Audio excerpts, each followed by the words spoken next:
চট্টগ্রামের সীতাকুণ্ড ও মিরসরাইয়ের পাহাড়ে কৃষকদের জীবনযাত্রার মান উন্নয়নের লক্ষ্যে কাজ করে যাচ্ছে Young Power in Social Action YPSA এবং পল্লী কর্মসহায়ক ফাউন্ডেশন পিকেএসএফ। এরই ধারাবাহিকতায় প্রায় 25 একর পাহাড় জুড়ে গড়ে উঠেছে কফি বাগান।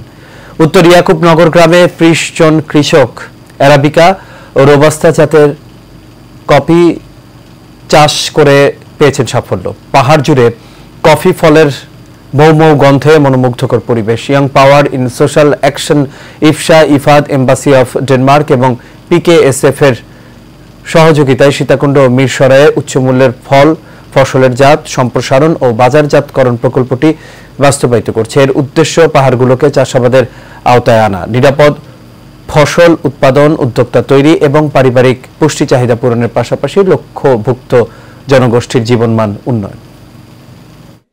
আমরা কৃষকদের সাথে কাজ করছি।